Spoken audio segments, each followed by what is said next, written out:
सभी को पता है कि गांधारी के श्राप के चलते जैसे ही द्वारका नगरी डूबी, श्री कृष्ण ने भी अपना देह त्याग दिया। पर क्या आपने कभी सोचा है कि श्री कृष्ण की प्रिय, उनके दिल के सबसे करीब राधा रानी की मृत्यु कैसे हुई? आखिर उनकी अंतिम इच्छा क्या थी और उन्होंने श्री कृष्ण से ऐसा क्या मांग डाला जो आज भी चर्चा का विषय है? यह एक ऐसी प्रेम कहानी है जो समय से भी परे है। यह वो बंधन है जो तन से नहीं, आत्माओं से जुड़ा हुआ है। तो दोस्तों, आज हम जानेंगे राधा रानी की मृत्यु का असली रहस्य और उनकी अंतिम इच्छा की अनसुनी मगर रोचक कथा जो आपको हैरान कर देगी। आज की वीडियो अत्यंत ही ज्ञानपूर्वक और प्रेरणादायक है, इसलिए इस कथा और इस रहस्य को समझने के लिए वीडियो को पूरा जरूर देखें, क्योंकि इस कथा को पूरा सुनने से आपका जीवन सफल हो जाएगा। तो चलिए इस रहस्यमयी कथा को शुरू करते हैं। लेकिन उससे पहले अगर आप चैनल पर नए हैं तो वीडियो को लाइक करके चैनल को सब्सक्राइब जरूर कर लें और कमेंट में लिखें राधे राधे। बरसाने की वो पुरानी पगडंडियां जहां पर कभी श्री कृष्ण अपनी लीलाएं किया करते थे, आज भी वहां एक गूंज बाकी थी प्रेम की, हंसी की, बांसुरी की और उस दुहक की जिसने युगों से प्रेमियों को जिंदा रखा है। पर इस कहानी की शुरुआत ना तो बरसाने की उन गलियों से होती है और ना ही वृंदावन से। इस कथा की शुरुआत होती है एक कुंज से, जहां वृद्धा हो चुकी राधा अपने अंतिम समय की प्रतीक्षा कर रही थी। अब वह पुरानी वाली राधा नहीं रही, अब वह वृद्धा हो चुकी थी। उनका शरीर झुक चुका था, लेकिन आज भी उनका हृदय उसी किशोरी राधा का था जो केवल श्री कृष्ण के लिए धड़कता था। उनके चेहरे पर झुर्रियां आ चुकी थीं, लेकिन आज भी जब कोई बांसुरी बजाता तो उनके चेहरे पर रौनक आ जाती, एक हंसी सी छा जाती, मानो पुरानी यादें ताजा हो गई हों। कृष्ण जब मथुरा छोड़कर चले गए, तब उनके वियोग में राधा ने ना तो किसी से विवाह किया और ना ही कहीं आश्रय लिया। वे अकेली ही वृंदावन के एक एकांत कुंज में रहने लगी। उनका दिनचर्या हर दिन सामान्य रहता था। वे सूर्योदय के साथ उठती और यमुना के तट पर जाकर जल अर्पण करती, जिसके पश्चात वे वापस कुटिया में लौट जाती और दिन भर श्री कृष्ण के आने का इंतजार करती, मानो उन्हें पूरा विश्वास हो कि श्री कृष्ण एक दिन उनसे मिलने जरूर आएंगे। गांव वाले राधा को साध्वी समझते थे। उन्हें उनके बारे में कुछ नहीं पता था। वे नहीं जानते थे कि वह कौन है और कहां से आई हैं, पर सभी को यह बात पता थी कि वह जो भी हो, वह अपना सब कुछ केवल और केवल श्री कृष्ण को मानती हैं। एक दिन राधा अपने दैनिक दिनचर्या के तहत यमुना के तट पर जल अर्पण कर रही थीं। तभी उन्होंने अचानक आसमान की ओर देखा। हवा में सन्नाटा सा छा गया और उनके हृदय में एक कंपी सी दौड़ गई, मानो पूरा ब्रह्मांड उन्हें कुछ कहना चाह रहा हो। और उसी दिन शाम को वे अपनी कुटिया के बाहर तुलसी के पौधे के पास बैठ गईं और उन्हें प्रणाम करते हुए कहा कि अब मेरे जाने का समय आ गया है, पर मैं यूं ही नहीं जाऊंगी। मैं तब तक नहीं जाऊंगी जब तक स्वयं श्री कृष्ण मुझे विदा न कर दें। राधा ने कहा कि मैं अपना देह तभी त्यागूंगी जब श्री कृष्ण अपने साक्षात रूप में मेरे सामने आएंगे और प्रेम से मेरा नाम पुकारेंगे राधे। उनकी यह इच्छा सुनकर गांव वाले चौंक गए और सोच में पड़ गए कि आखिर इतने बड़े राजा इस वृद्ध महिला से मिलने क्यों आएंगे। पर किसी ने भी राधा की भक्ति पर संदेह नहीं किया, क्योंकि उन्होंने जीवन भर सिर्फ प्रेम की परिभाषा को जिया था। उनके मन में श्री कृष्ण का अद्भुत प्रेम था और दूसरी तरफ द्वारका में बैठे श्री कृष्ण, जिनके पास सब कुछ था, पर फिर भी उनका दिल आज सूनापन झेल रहा था। कहते हैं ना कि सब कुछ पाकर भी आदमी के पास कुछ नहीं होता। आज श्री कृष्ण की हालत भी वैसी ही थी, लेकिन उन्हें अब अंदर से एक खिंचाव सा महसूस हो रहा था। उन्होंने अपनी आंखें बंद की और राधा की पुकार उनके कानों में गूंज पड़ी। इस पल श्री कृष्ण की आंखों में आंसू थे, पर हृदय में सुकून। उन्होंने तुरंत सब कुछ छोड़कर उसी पल एकांत कुंज की ओर प्रस्थान किया, जहां राधा रानी उनका इंतजार कर रही थी। जब श्री कृष्ण वहां पहुंचे तो राधा कुटिया के बाहर तुलसी के पेड़ के पास बैठी हुई थी। उनकी आंखें बंद थीं और वे ध्यान में लीन थीं। कृष्ण ने धीरे से कहा, राधे। यह शब्द सुनकर राधा की आंखें खुलीं और उनके चेहरे पर एक चमक छा गई। उनकी आंखों में वह प्रेम था जो ना कहा जा सकता था और ना ही छुपाया जा सकता था। राधा मुस्कुराई और श्री कृष्ण से कहा, प्रभु, अब मेरे जाने का समय आ गया है। अब मेरी आत्मा केवल विश्राम चाहती है। यह सुनकर श्री कृष्ण ने राधा का हाथ थाम लिया। अब राधा की सांसें धीरे धीरे धीमी होने लगीं और उन्होंने वहीं तुलसी के पेड़ के नीचे अपने प्राण त्याग दिए। किंतु यह अंत नहीं था। इसी पल वह रहस्य ने जन्म लिया जिसे सुनकर आप चौंक जाएंगे। राधा की आत्मा को तो मोक्ष मिल गया, पर उनके आखिरी शब्द अब भी श्री कृष्ण के कानों में गूंज रहे थे। राधा ने अपने अंतिम पलों में कहा था, प्रभु, जब इस धरती से प्रेम का अर्थ मिटने लगेगा तब मैं फिर लौटूंगी। मुझे फिर जन्म लेना होगा, क्योंकि प्रेम जीवन का प्रमुख हिस्सा है और उसे मिटने नहीं दिया जा सकता। जहां राधा ने अपनी देह त्यागी थी, वहां एक नया पौधा उगाया जो तुलसी से भी अधिक उज्जवल था, मानो कोई स्वर्गीय पौधा हो। गांव के लोग उसे राधा वृक्ष के नाम से पुकारने लगे और वहां पूजा पाठ करने लगे। पर किसी को नहीं पता था कि उस पौधे के नीचे एक रहस्य पल रहा था।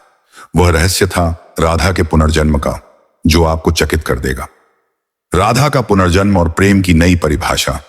कई युग बीतने के बाद जब प्रेम का मूल्य घटने लगा और लोग सिर्फ वासना में डूबने लगे, तब बरसाने से कुछ दूर एक साधारण किसान के घर में एक कन्या का जन्म हुआ। उसका नाम ललिता रखा गया। पर यह कोई साधारण कन्या नहीं थी। वह बिना किसी के सिखाए ही बांसुरी की मधुर धुन बजा लेती थी। उसकी बांसुरी की आवाज सुनते ही पेड़ों के पत्ते हिलने लगते और पक्षी झूम उठते। गांव के लोग कहने लगे कि यह कोई साधारण लड़की नहीं, बल्कि किसी देवी का अवतार है। वे कहते कि इसे देखकर राधा की याद आ जाती है।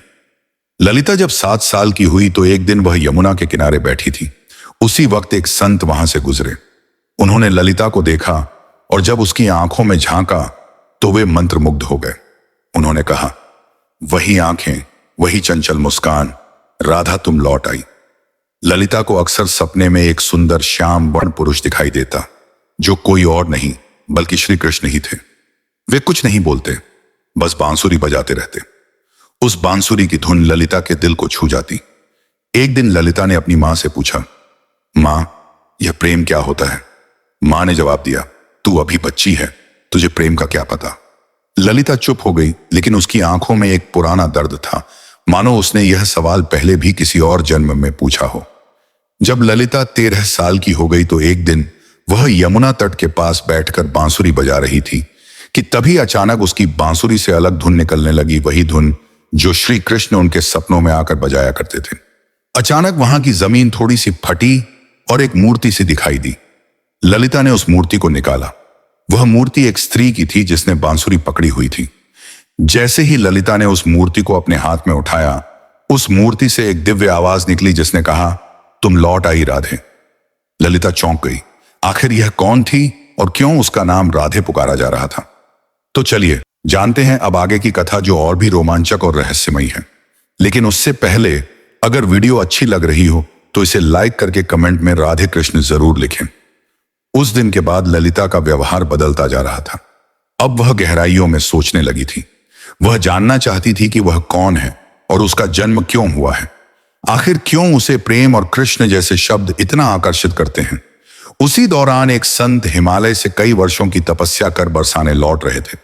जब उन्होंने ललिता को देखा तो वे स्तंभ रह गए। वह बोले, युगों पहले मैंने यही आंखें राधा की देखी थी। कन्या, तुम इस युग की नहीं हो। तुम्हारा जन्म किसी उद्देश्य से हुआ है। ललिता ने पूछा, कौन सा उद्देश्य? तब उस तपस्वी संत ने अपनी आंखें बंद कर जवाब दिया, अभी के युग में प्रेम केवल एक शब्द बनकर रह गया है। तुम्हें उसे फिर से जीवन बनाना है। अब बरसाने की गलियों में एक नई कथा जन्म लेने वाली थी। दरअसल यह कथा नई नहीं बल्कि पुरानी थी, राधा के पुनर्जन्म की कथा। अब ललिता किशोर अवस्था में पहुंच चुकी थी। अब उनके मन में विचित्र सी बेचैनी थी, मानो कोई उन्हें पुकार रहा हो। रातों में ललिता यमुना के तट पर अकेले बैठती और उस अज्ञात पुरुष की कल्पना करती जो उन्हें सपनों में दिखाई दिया करते थे। एक दिन ललिता ने अपनी मां से पूछा, मां, क्या प्रेम बिना कहे भी हो सकता है? तब उनकी मां ने जवाब दिया, बेटी, सच्चा प्रेम तो वही होता है जो कुछ कहे बिना ही हो जाए। पर ललिता तो कुछ और ही सोच रही थी। उसका हृदय उस व्यक्ति के लिए धड़क रहा था जिससे वह कभी मिली भी नहीं थी।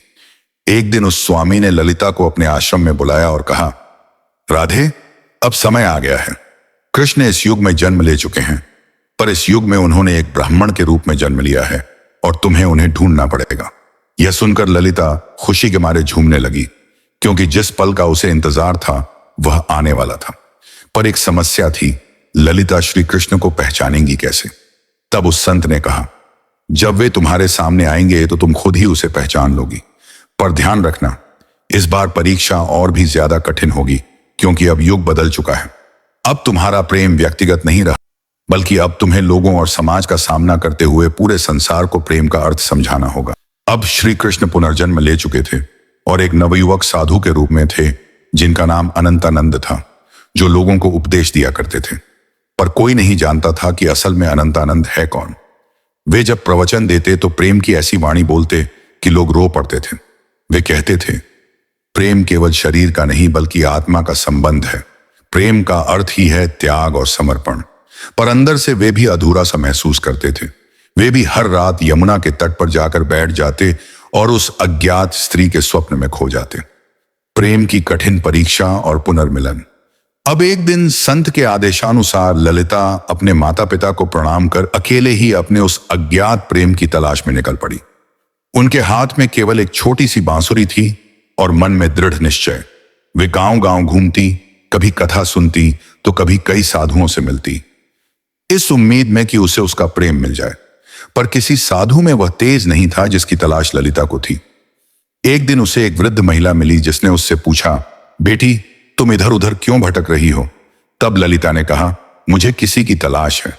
उस वृद्ध महिला ने ललिता में राधा सा तेज देखा और उसे सुझाव दिया, बेटी तुम अपनी यह बांसुरी बजाओ, जो तुम्हारे लिए बना होगा वह स्वयं ही धुन सुनकर तुम्हारे पास खींचा चला आएगा। जिसके पश्चात ललिता ने ऊंची पहाड़ी पर चढ़कर अपनी बांसुरी बजाई और ठीक उसी पल उसे कई मील दूर अनंतानंद की आंखें भर आईं। ललिता अब तक 8 गांव पार कर चुकी थी। हर गांव में वह अपनी बांसुरी बजाती, मगर अब तक उसे वह नहीं मिल पाया था जिसकी उसे तलाश थी। ललिता को अनंतानंद के आसपास होने का एहसास होता, मगर वह उसे ढूंढ नहीं पा रही थी। अब वह थक चुकी थी, जिसके बाद उसने प्रण लिया कि यदि अगली पूर्णिमा की रात तक उसे वह नहीं मिला तो वह यमुना में कूदकर अपनी जान दे देगी। उस दिन आखिरी बार ललिता ने बांसुरी बजाई। उसकी धुन वैसी ही थी जो किसी को अंदर तक भिगो दे। उसी पल हिमालय में बैठे अनंतानंद को वह ध्वनि सुनाई दी। उसे वह ध्वनि काफी प्रभावी लगी, मानो उसने कई वर्षों बाद वही ध्वनि सुनी हो जो उसे पुकार रही हो। अनंतानंद ने तुरंत ही हिमालय छोड़ दिया। ठीक उसी रात ललिता को फिर से स्वप्न आया, पर इस बार स्वप्न काफी अलग था। इस बार श्री कृष्ण और राधा यमुना के तट पर बैठे थे और राधा श्री कृष्ण से पूछ रही थी, प्रभु क्या इस बार भी मेरी प्रेम कहानी अधूरी रह जाएगी? कृष्ण ने कहा, नहीं राधे, इस बार संसार को तुम्हारे प्रेम की पूर्णता दिखाई देगी। इतना कहते ही ललिता का स्वप्न टूट गया। ललिता के मन में एक नई उम्मीद जाग उठी थी। अब वह उस जगह पहुंची जहां अनंतानंद पहुंचने वाले थे, वृंदाधाम। यह कोई आम स्थान नहीं थी। कहते हैं कि इसी स्थान पर राधा ने कृष्ण को आखिरी बार देखा था और एक शिला को छूकर प्रण लिया था कि जब तक उसकी प्रेम कहानी पूर्ण नहीं हो जाती वह लौटती रहेगी। उस समय वृंदाधाम में एक कथा हो रही थी और उस कथा के वाचक कोई और नहीं बल्कि स्वयं अनंतानंद थे। ललिता बहुत दूर खड़ी थी और उनके चेहरे को भी नहीं पहचानती थी, परंतु उनकी वाणी में कुछ ऐसा था जिसने उसके हृदय को प्रभावित कर दिया। उस दिन अनंतानंद प्रेम की परिभाषा समझा रहे थे। प्रेम वह नहीं जो आपके पास होता है और आपके साथ जीता है। प्रेम तो वह है जो दूर होकर भी पास होता है। वे यह सब बता ही रहे थे कि उनकी आंखें ललिता से टकराईं। दोनों एक पल के लिए स्तंभ रह गए, मानो पूरी दुनिया ही रुक गई हो। अनंत आनंद ने तुरंत ही प्रवचन छोड़ दिया और ललिता के पास दौड़े चले आए। तब ललिता ने अनंतानंद से धीरे से पूछा, क्या आज भी आपको मेरी आवाज सुनाई देती है? अनंतानंद ने उसकी आंखों में देखा और प्रेम से कहा, राधे तुम आ गई। पल काफी मनमोहक था। पूरा संसार थमा हुआ था, लेकिन यह अंत नहीं था। असली कहानी तो अब शुरू होने वाली थी। अचानक मौसम खराब होने लगा और बादल काले पड़ गए और तभी वहां एक साधु कुरंगनाथ प्रकट हुए, जो नहीं चाहते थे कि राधा और कृष्ण फिर से मिलें, क्योंकि उसे ऐसा लगता था कि अगर राधा और कृष्ण फिर से मिल गए तो प्रेम को धर्म से ऊपर का स्थान मिल जाएगा, जो कि समाज की जड़ता को तोड़ डालेगा। कुरंगनाथ ने कहा, तुम्हारा प्रेम आज के युग के नियमों के विरुद्ध है। आज का समाज ना तो इस प्रेम को समझेगा और ना ही सहन कर पाएगा।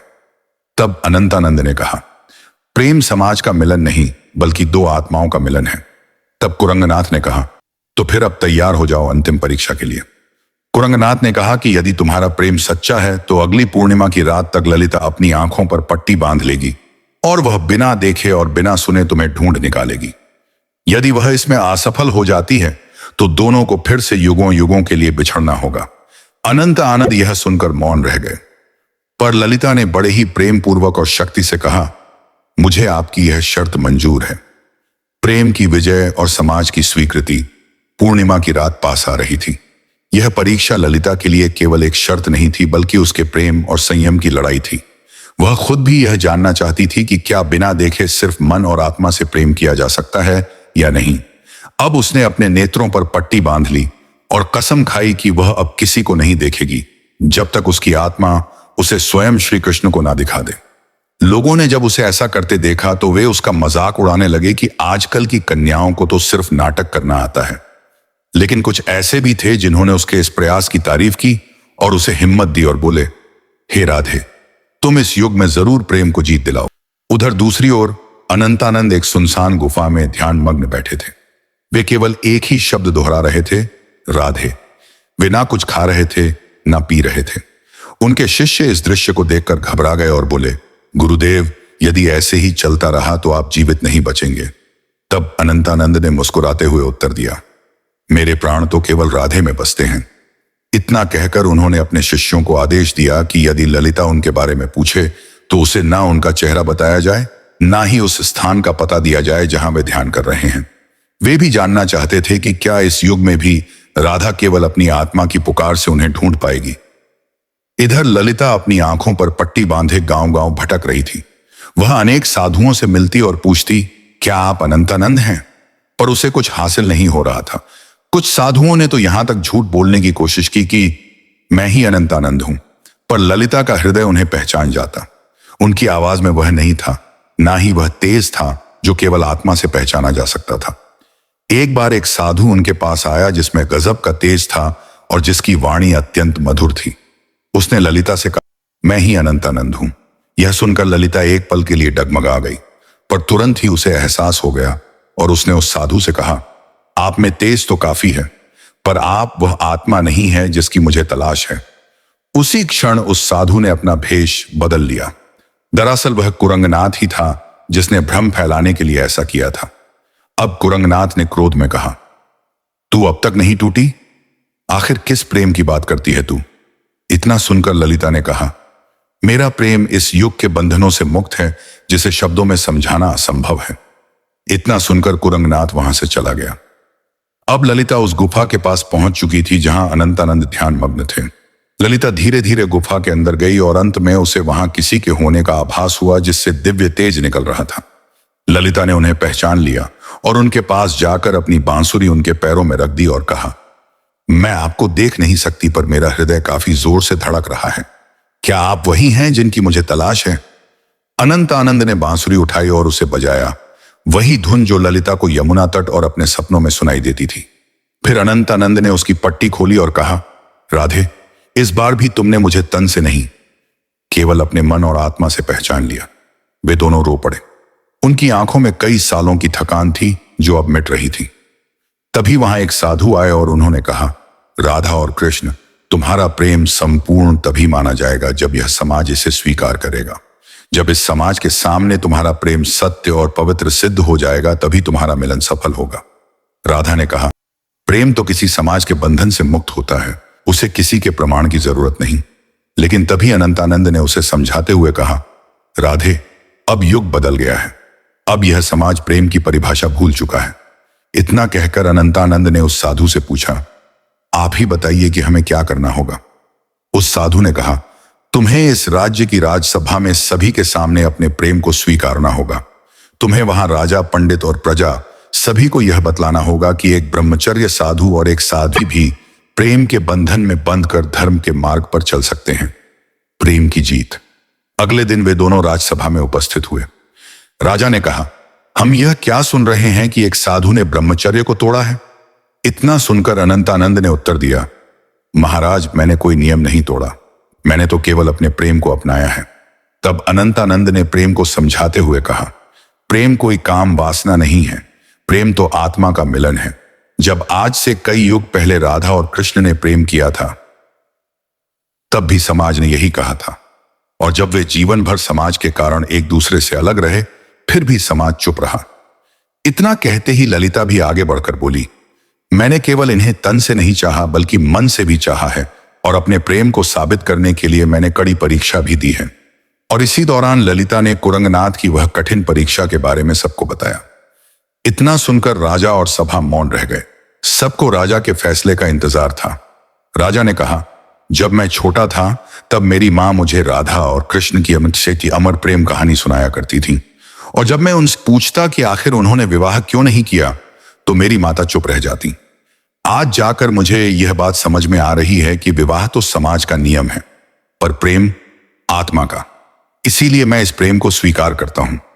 तब से प्रेम की एक नई परिभाषा लिखी गई और कई युगों पश्चात राधा और कृष्ण का मिलन फिर से संपूर्ण रूप से हो पाया।